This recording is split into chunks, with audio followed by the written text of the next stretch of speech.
जय हिंद बच्चों। कल हमने नीट के PYQs का पार्ट नंबर 1 किया था। आज हम नीट के PYQs का पार्ट नंबर 2 करते हैं केमिस्ट्री के सोल्यूशन चैप्टर का। ठीक है। जिसमें से पहला क्वेश्चन यानी कि 7th क्वेश्चन कल 6 कर लिए थे, आज 7th क्वेश्चन है। कहते हैं कि मोहर लवण यानी कि मोहर सोल्ट फेरस, और जिसको हम बोलते हैं, अगर उसका फॉर्मूले के हिसाब से देखो उसका नाम बनता है फेरस अमोनियम सल्फेट। ठीक है। का घोल तैयार करते समय Fe2 पॉजिटिव आयन के जल अपघटन को रोकने के लिए निम्नलिखित में से कौन सा अम्ल मिलाया जाता है। इसमें ऑप्शंस आपको दिए गए हैं, मैंने ऑप्शंस इसमें नहीं लिखे तो मैं लिख देता हूँ ऑप्शंस इसमें। ठीक है, ऑप्शंस लिख देते हैं आपके पास।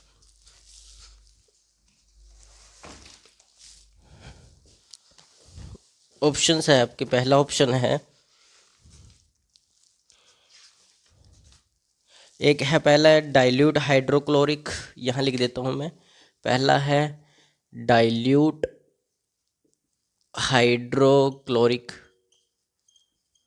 ठीक है, डाइल्यूट हाइड्रोक्लोरिक एसिड। और दूसरा है concentrated sulphuric acid, concentrated sulphuric acid. C है आपका, C dilute nitric acid, dilute nitric acid. और डी ऑप्शन है आपका dilute sulphuric acid, dilute sulphuric acid. ये मेरे ध्यान नहीं रहे लिखने तो इस वाले के लिख दिए हैं, इसमें था नहीं, इसमें है ऑप्शंस, इसमें नहीं है ऑप्शंस हमें। ठीक है, ऐसे ही आया है नीट का पेपर तो ऐसे ही आएंगे। ठीक है, तो देखो अब हमें बोला क्या कि मोहर्स लवण, मोहर्स लवण के बारे में पहले आपको पता होना चाहिए कि मोहर्स लवण क्या होता है, यानी कि मोहर्स लवण क्या होता है, यानी कि मोहर्स सोल्ट क्या होता है, इसके बारे में पता होना चाहिए। मोहर्स सोल्ट का सोल्यूशन जो है उसकी प्रिपरेशन करने के लिए आपको सबसे पहले फोकस करना पड़ेगा, किसके ऊपर फोकस करना पड़ेगा, फेरस अमोनियम सल्फेट, क्योंकि यही होता है मोहरस अमर, क्या होता है यही मोहरस लवण, क्या होता है मोहरस लवण। ठीक है, तो इसने क्या कहा है, इसमें जो आयन निकलता है, यहाँ आंसर लिखे इसका, आंसर आयन निकला इसमें से Fe2 पॉजिटिव, क्या निकला Fe2 पॉजिटिव आयन लिखना। प्रॉब्लम यह है कि जो Fe2 पॉजिटिव है पानी में हाइड्रोलिसिस ऑक्सीडेशन निकलती है, क्या निकलती है, हाइड्रोलिसिस ऑक्सीडेशन करके Fe3 बन सकता है। यानी कि ये जो है Fe3 ये क्या हाइड्रोलिसिस ऑक्सीडेशन करके क्या बन सकता है, ऑक्सीडेशन करके क्या बनेगा, Fe3 पॉजिटिव बन सकता है, क्या बनेगा, Fe3 पॉजिटिव बन सकता है। ठीक है, और इसको रोकने के लिए, क्योंकि हमें चाहिए क्या, Fe2 पॉजिटिव, लेकिन ये बन क्या जाता है बाद में हाइड्रोक्सीजन करके क्या बन जाता है, Fe3 पॉजिटिव बन जाता है, जिसके कारण हमें इसको बनने नहीं देना Fe3 पॉजिटिव, हमें इसे Fe3 पॉजिटिव में बनने नहीं देना, हमें इसे Fe2 पॉजिटिव में रखना होता है। तो इसको Fe2 पॉजिटिव में रोकने के लिए जो साइंटिस्ट होते हैं, जो भी हम लोग यूज़ करते हैं, ठीक है, तो उसके अंदर जो एक ऐसा सॉल्यूशन डालना पड़ेगा जो इसको स्ट्रॉन्ग एसिड हो, क्या हो, एक स्ट्रॉन्ग एसिड। इसको रोकने के लिए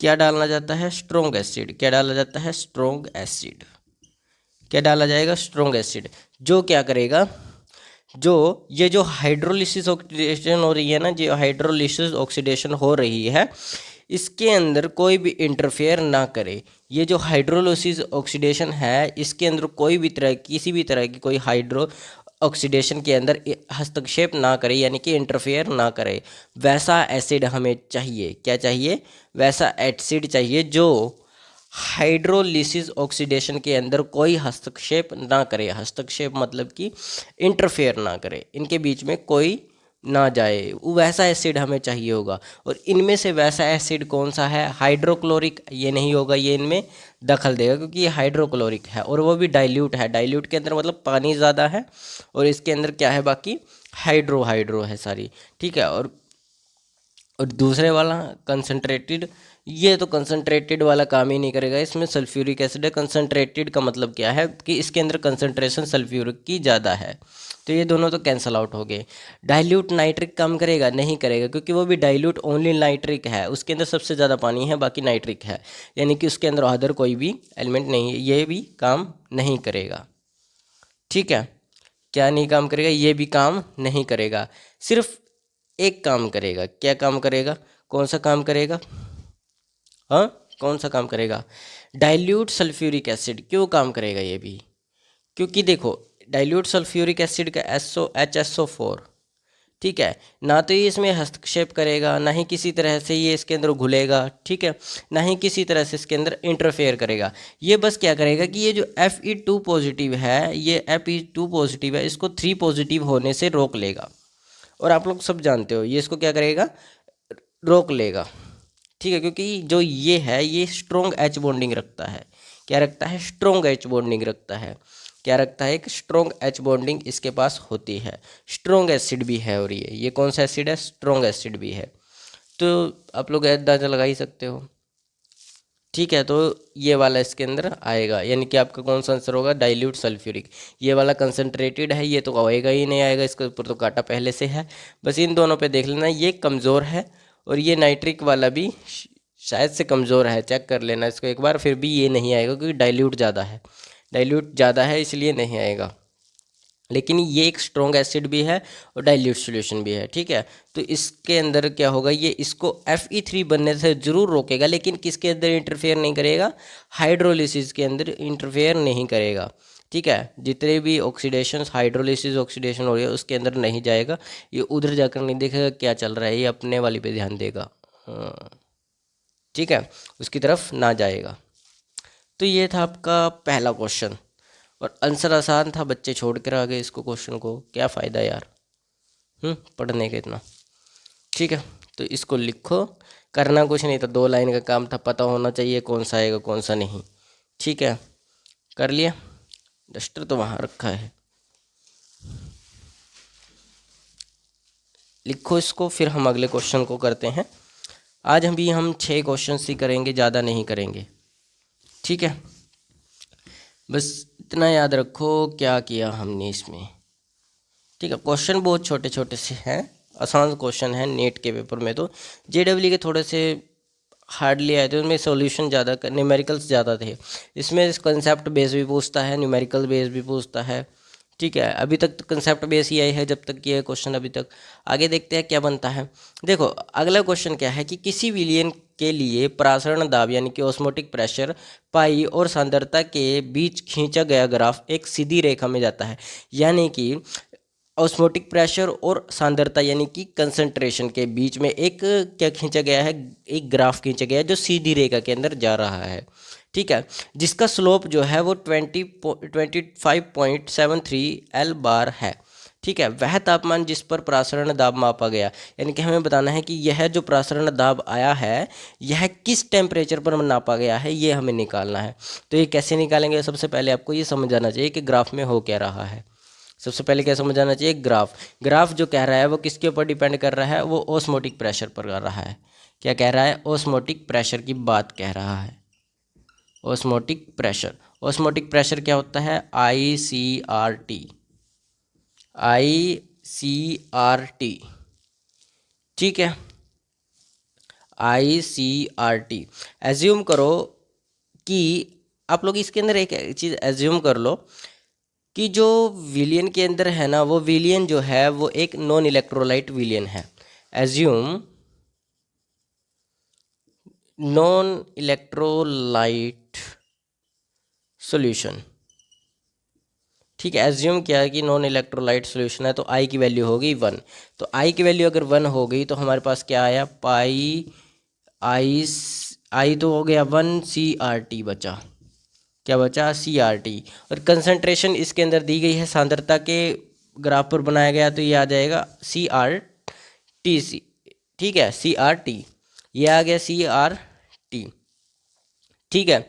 अब ग्राफ आपको दिया है कि ऑस्मोटिक प्रेशर है पाई वीएस कंसंट्रेशन, ये दिया गया है ना कि पाई और कंसंट्रेशन के बीच में, यानी कि ऑस्मोटिक प्रेशर और कंसंट्रेशन के ऊपर ग्राफ बनाया गया है, ऐसे पाई और ऐसे कंसंट्रेशन, ठीक है, दोनों के ऊपर एक ग्राफ बनाया गया है, ठीक है। उस ग्राफ के ऊपर बात करनी है, तो उस ग्राफ के अंदर कंडीशन तो ये बनी, इक्वेशन हमारे पास ये आ गई, क्योंकि देखो कंसंट्रेशन अलग निकाल लो और पाई अलग निकाल लो, ठीक है, तो हमारे पास इक्वेशन तो ये बनी है, ठीक है। इसलिए ग्राफ जो है वो आर टी के ऊपर डिपेंड करेगा, किसके ऊपर डिपेंड करेगा, आर टी के ऊपर।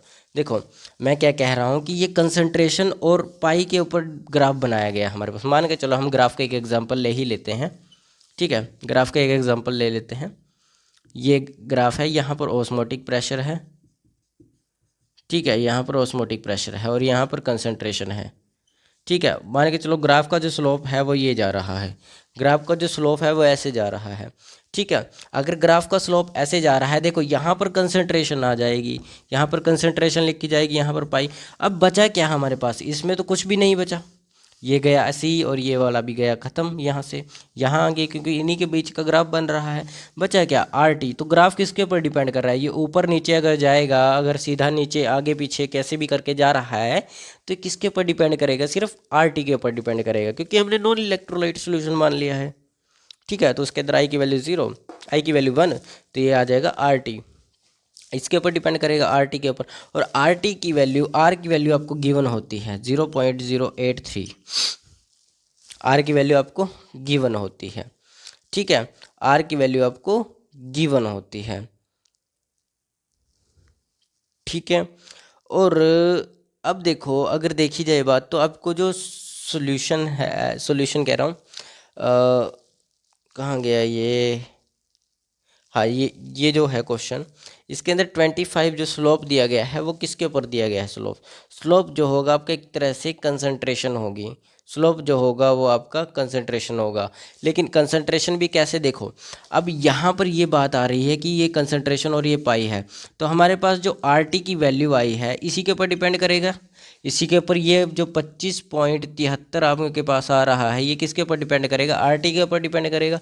ये किसके कारण आ रहा है, आर टी के कारण आ रहा है। तो आर टी की वैल्यू आप मान के चलोगे अगर ये, तो आपके पास आएगा R T is equal to 25.73। ये हमारे पास एक ग्राफ बन रहा है, ठीक है, ये 25.73 बन रहा है, 25.73 हमारे पास एक ग्राफ बन रहा है, ठीक है। आपको क्या करना है, अब यहाँ से टेम्परेचर की वैल्यू निकालनी है, क्योंकि देखो ये दोनों तो ख़त्म हो गए, ये दोनों तो खत्म हो गए, क्योंकि इन्हीं के बेस पर ग्राफ बन रहा है। और बचा क्या, आर टी, आर टी के वैल्यू आ गई हमारे पास, ये आर टी की वैल्यू आई है, तो आर की वैल्यू आपको गिवन होती है, क्या होती है 0.083, this is the values of R, ठीक है। आर की वैल्यू है तो 25.73 हमारे पास ये वैल्यू है, ठीक है, 25.73।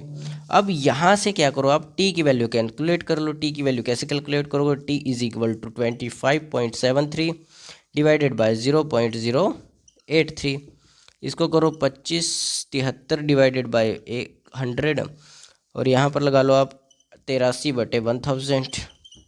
इसको 2 जीरोज़ को काटोगे ना, 1 2 नहीं, 2 जीरो से 2 जीरोज़ कैंसिल आउट, रेसिप्रोकल करो, T is equal to 2573 divided by 83 into आपके पास बचेगा 10।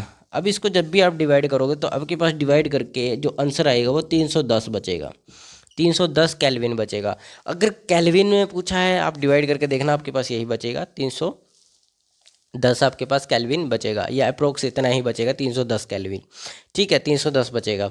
अब टेम्परेचर केल्विन में कैसे है, क्योंकि हम ना जो ऑस्मोटिक प्रेशर होता है उसके अंदर टेम्परेचर जो है इक्वेशन के अंदर केल्विन में लेते हैं, तो इसलिए यहाँ पर टेम्परेचर केल्विन में आया है, ठीक है। हमारे पास किस में निकला, केल्विन में। अगर आपको डिग्री सेल्सियस में पूछा जाए तो डिग्री सेल्सियस में भी आप टेम्परेचर निकाल सकते हो, कैसे, इसमें से 273 माइनस कर दो, जो बचा यानी कि 37, मेरे ख्याल से 37 आपके पास बचेगा टेम्परेचर, 37 डिग्री सेल्सियस आपके पास क्या बचेगा, टेम्परेचर बचेगा, ठीक है। तो ये क्वेश्चन था, इतना आसान क्वेश्चन। देखो न्यूमेरिकल आ गया, पहले कंसेप्ट बेस था, अब न्यूमेरिकल आ गया। अब फिर से देखते हैं क्या आएगा, कंसेप्ट बेस है वैसे, अगला तो है आपका न्यूमेरिकल है, अगला है, इससे अगला आपका फिर दोबारा से कंसेप्ट बेस आ गया। तो धीरे धीरे आपके कंसेप्ट बेस्ड क्वेश्चंस चलते रहेंगे। और ये वाला 4th वाला जो 11th वाला क्वेश्चन है, ये आपका सिग्निफिकेंट का क्वेश्चन है, वो आसान हो जाएगा, जल्दी जल्दी में हो जाएगा, लेकिन ऊपरले वाला देखते हैं क्या करेगा। लिखो, ये हमने एग्जांपल लिया था, ये कोई ग्राफ हमारे पास गिवन नहीं था, ऐसी कोई भी चीज़ हमें गिवन नहीं थी, इसलिए मैंने इसको एज्यूम किया है ग्राफ को। ठीक है, ये आंसर आ गया। टी की वैल्यू 310 केल्विन। डिग्री सेल्सियस में जाए तो 37 डिग्री सेल्सियस आ जाए, क्योंकि 273 माइनस करोगे इसमें से। ठीक है ना, सिंपल है, कोई बड़ी कहानी इसके अंदर नहीं है। ठीक है, लिखो इसको। वैसे तो काफ़ी देर से मैंने साइड किया हुआ है, तो लिख रहे होंगे आप लोगों ने, लिख लिया होगा, है ना, इतने तो आप इंटेलिजेंट हो। चलो मिटा दे इसको, मिटा दो भाई, चलो मिटा देता हूँ मैं इसको।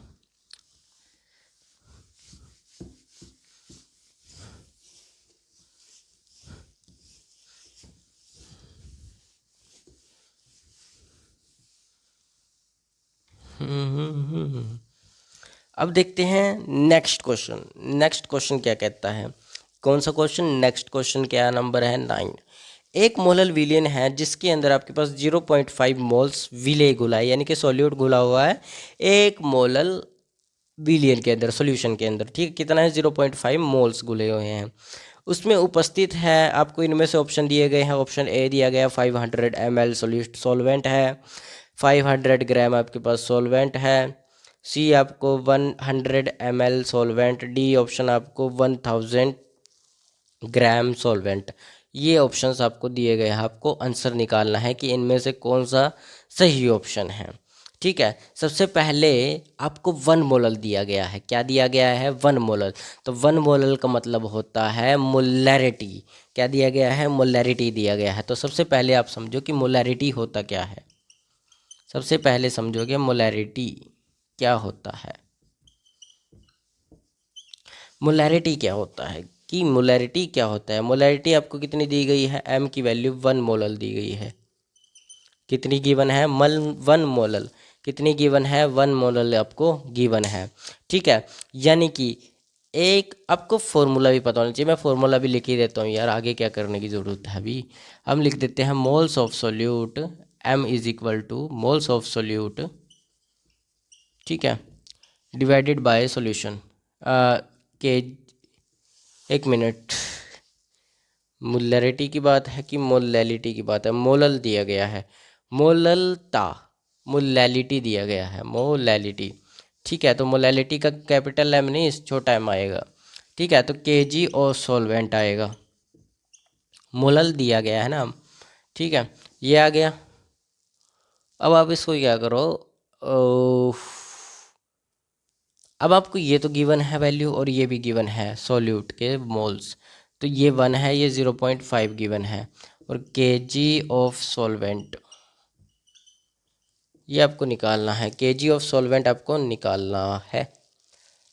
तो निकालो केजी ऑफ सॉल्वेंट, ये ऊपर भेज दो, ये नीचे आ जाएगा। केजी ऑफ सॉल्वेंट, यार कुछ बड़ा क्वेश्चन नहीं था, ये आसान था। ये आ गया आपके पास 0.5 ग्राम आया है, 0.5 ग्राम। ठीक है, एक मिनट, केजी कितना है? 0.5 केजी आया है। ठीक है, आपको इसको ग्राम में कन्वर्ट करना है, क्योंकि हमें ऑप्शन के अंदर कोई भी वैल्यू ग्राम में नहीं, सॉरी, केजी में नहीं दी गई है। तो कैंसिल आउट हो गए दोनों के दोनों ऑप्शन, दोनों के दोनों कैंसिल आउट। बचे कौन से? 5 बी और डी ऑप्शन बचे, क्योंकि एमएल में थे। एमएल का तो कोई आंसर ही नहीं आ रहा, तो हमें डी और बी में देखना है। तो केजी, ग्राम, ग्राम में कन्वर्ट करो भाई इसको।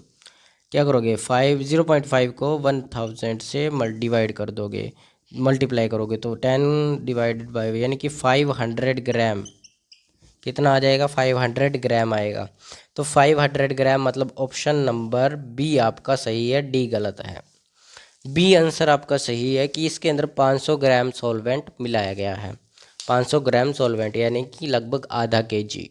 ठीक है, तो इसको भी लिखो। लिखना क्या है यार, समझ तो आ ही गया होगा आसानी से, फिर भी लिख लो। लिखो लिखो, जल्दी लिखो इसको, फिर हम अगले क्वेश्चन की तरफ चलते हैं। फिर हम अगले क्वेश्चन की बात करते हैं। क्या कहता है अगला क्वेश्चन? ठीक है, चलो इसको तो लिखते रहना, मैं अगले क्वेश्चन की बात कर लेते हैं।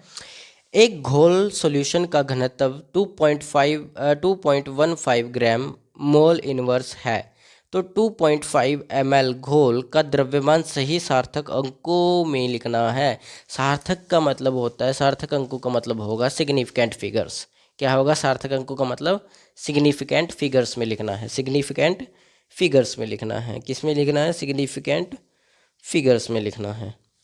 तो ये लिख लिया, मिटा देते हैं इसको। नेक्स्ट क्वेश्चन करते हैं फिर अपना ये सॉल्व, फिर हम इसके सेकंड 2 क्वेश्चंस भी कर लेते हैं जो बचे हैं हमारे। 6th क्वेश्चन करने हैं ना आज भी, तो वो करके अपना काम ख़त्म करते हैं फिर हम अपना। ठीक है, आंसर 11th। एक घोल है आपके पास जिसका घनत्व आपको डेंसिटी गिवन है, डेंसिटी आपको गिवन है कितनी है? 2.15 ग्राम। और साथ ही साथ आपको घोल गिवन है, वॉल्यूम गिवन है।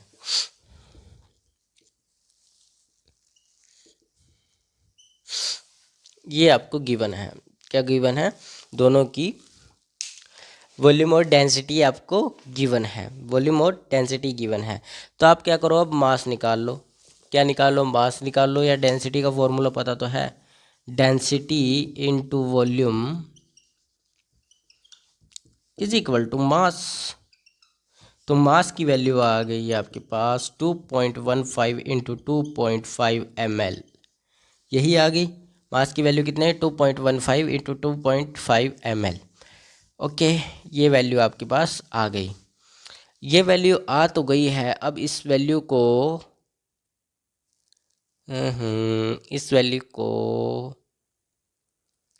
हाँ मल्टीप्लाई कर लो यार, और क्या करोगे भाई इसको?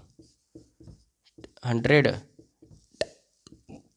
1000, 25 पंजे 125, 12 हासिल, 25 पंजे 25 एकम 25 और 12 हैं, 25 और 12 हैं 37, 3 हासिल, 25 दूनी 50 और 3 53, यानी क्या आ जाएगा? 5375, यही आएगा 5375, 5.5375 आंसर तो यही आने वाला है। लेकिन ये आंसर नहीं है, हमें निकालना है सिग्निफिकेंट फिगर्स में। किस में निकालना है? सिग्निफिकेंट फिगर्स में। और सिग्निफिकेंट फिगर्स का मतलब है 0 से 0 को छोड़कर बाकी सब आएगा। देखो कैसे सिग्निफिकेंट फिगर्स होते हैं, मैंने सिखाया है वैसे। देखो आपको दिया गया है, सबसे पहला पॉइंट दिया गया था 15 ग्राम, तो इसके अंदर जो सिग्निफिकेंट है 1 2 3, 3 सिग्निफिकेंट है। ठीक है, 3 सिग्निफिकेंट। और 2.5 में देखा जाए, ठीक है, इसके अंदर कितने सिग्निफिकेंट है? 2 सिग्निफिकेंट है। कितने सिग्निफिकेंट? 2 सिग्निफिकेंट्स हैं। ठीक है, यानी कि अगर आप देखो उसके बाद आप दोबारा करो इसको, आगे देखो फाइनल आंसर में जो लोएस्ट सिग्निफिकेंट फिगर है ना, वो लेना होगा आपको। क्या लेना होगा? जो फाइनल आंसर में आपके पास लोएस्ट लीस्ट सिग्निफिकेंट फिगर है, तो लीस्ट कौन सा है? ये वाला है, लीस्ट वाला तो ये है। तो लीस्ट सिग्निफिकेंट फिगर वही लेना होता है, आपको तो पता ही है। फिगर कितना है? 2 है। कितना है? 2 है। यानी कि अगर आप देखो तो 2 सिग्निफिकेंट फिगर आया है, 2 सिग्निफिकेंट फिगर आया है, ये आपका अंक हो गया सिग्निफिकेंट फिगर का। तो आपको 2 अंक चाहिए। ठीक है, 2 अंक मतलब क्या है? फाइनल आंसर मास तो ये आ गया, लेकिन इसने मास को कितने में बोला है? मास को बोला है सिग्निफिकेंट फिगर्स में। तो सिग्निफिकेंट फिगर्स का मतलब है कि ऑल अराउंड आपको इसके 2 अक्षर बनाने होंगे किसी भी तरीके से, इसके 2 अक्षर बनाने होंगे। तो 2 अक्षर कैसे बनेंगे? कितने बनाने हैं? 2 बनाने हैं, तो 2 बनाने हैं तो कितने अक्षर होंगे? 5.375 को आप बना सकते हो 5.4 ग्राम। ये 2 सिग्निफिकेंट फिगर्स में आपके पास आंसर आ गया। ये 2 सिग्निफिकेंट फिगर्स, पहले हमने सिग्निफिकेंट फिगर्स निकालने पड़ते क्योंकि इसने बोला था सिग्निफिकेंट फिगर्स में क्या होना चाहिए, ये आपको बताना है। तो 2 होने चाहिए, तो 2 हमने इसको बना दिया क्योंकि हमारे पास 4 थे, अब 2 बनाना पड़ेगा भाई किसी तरीके से। तो ये होते सिग्निफिकेंट फिगर के ऊपर क्वेश्चन, थोड़ा सा बढ़िया क्वेश्चन था यार, मुश्किल भी नहीं था, आसान था और बढ़िया क्वेश्चन था। ठीक है, तो मैं सोच रहा था कि आज हम थोड़ा मेरे आवाज़ में भी दिखाई दे रहा होगा आपको, थोड़ी तबीयत सी डाउन है। ठंड भी तो बहुत ज़्यादा हो रही है, थोड़ी थोड़ी ठंड लगने तक गई है। मैं तो थोड़ा हवा में घूमने लग गया था, कमीज कमीज में घूम रहा हूँ सारा दिन। ठीक है, आज अब तभी मैंने क्लास लगाने के टाइम पर कोड डाला है। ठीक है, तो थोड़ी सी तबीयत डाउन है, तो आज हम करेंगे सिर्फ 4 क्वेश्चंस। कल की क्लास में मैं वादा करता हूँ 10 क्वेश्चन से ज़्यादा हम कंप्लीट करेंगे। ठीक है, 10 से ज़्यादा करेंगे, क्योंकि क्वेश्चन जो है बहुत छोटे छोटे हैं, बड़ी जल्दी क्लास नहीं बढ़ जाती है आपकी ये। ठीक है, और रही बात इस महीने की, इस महीना जो ये 28 तारीख तक है, ये आपके क्वेश्चंस में ही ख़त्म हो जाएगा। फिर हम 1 तारीख से अपना रिडॉक्स रिएक्शन शुरू करेंगे। रिडॉक्स रिएक्शन के बाद हम करेंगे इलेक्ट्रोकेमिस्ट्री। ठीक है, तो आज के लिए इतना ही। जय हिंद, जय भारत। और ये क्वेश्चन बहुत इंटरेस्टिंग था, सिग्निफिकेंट फिगर के ऊपर। ठीक है, बहुत ज़्यादा।